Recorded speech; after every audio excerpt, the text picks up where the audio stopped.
Hello everyone, মই ৰশ্মি মোৰ নতুন এটা ভিডিঅ'লে আপোনালোক সকলোকে স্বাগতম জনালো। আজি ৰাতিপুৱাই ওলাইছো এটা বিশেষ কামত। বিশেষ কাম বুলি এটো কাৰণে কৈছো কাৰণ ফোনটো কিনা আজি এবছৰেই হ'ল কিন্তু মই টেম্পাৰ্ডখন লগোৱা নাই। সদায় ভাবি থাকো আজি লগাম কিন্তু সেই আজিটো কাহানিও নাহিলে হেয়ে ভাবিলো আজি লগাই আনুংগে।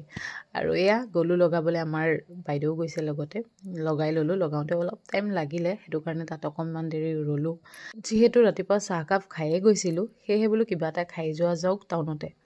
যোৰহাটৰ জ্যোতি লেবৰেটৰীৰ ওচৰত থকা এই দোকানখন সকলোৱে চাগে চিনি পায়ে যোৰহাটৰ আৰু সঁচাকে খাবলৈ বহুত বেছি টেষ্টি হয়।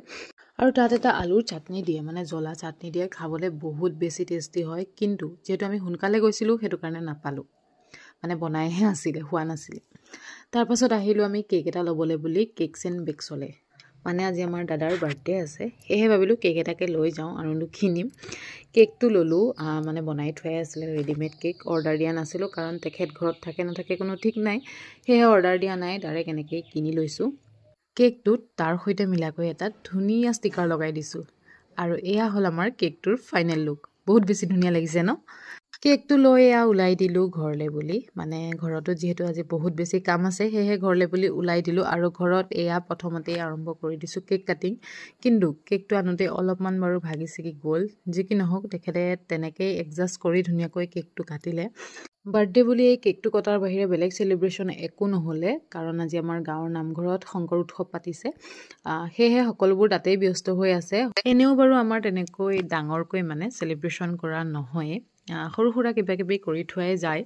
যি কি নহওক কেক কটাৰ পাছত এয়া যাবলৈ ওলালো মই নামঘৰলে বুলি যিহেতু নামঘৰত মানে বিভিন্ন প্ৰতিযোগিতা পাতি থকা হৈছে আৰু মোৰ যোৱাহে দেৰি হৈছে লগতে মাহতো ওলাইছে যাবলৈ দিহানাম কম্পিটিশনলে বুলি এয়া মা ধুনীয়াকৈ ওলাইছে মই বোলো ফটো এখন তুলি দিওঁ হেহে ৰৈ দিছে হেয়া বা।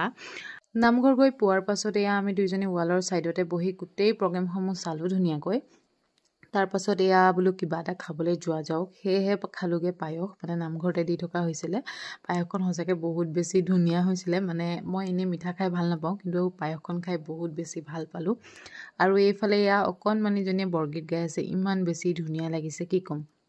ভাবিলো আপোনালোককো অকণমান দেখাই দিওঁ বহুত বেছি ধুনীয়া লাগিছে আৰু এনেকৈ সৰু সৰু ল'ৰা ছোৱালীবোৰে কিবা এটা কৰিলে এনেও ভাল লাগে দিয়কচোন নিজেইটো একো কৰিব নোৱাৰোৱে হেহে এই ল'ৰা ছোৱালীবোৰে কৰা দেখিলেই ভাল লাগে।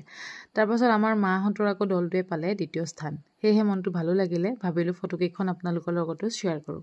যি কি নহওক আজিৰ ভিডিঅ'টো ইমানেই আজিলৈ আহিছো বাই।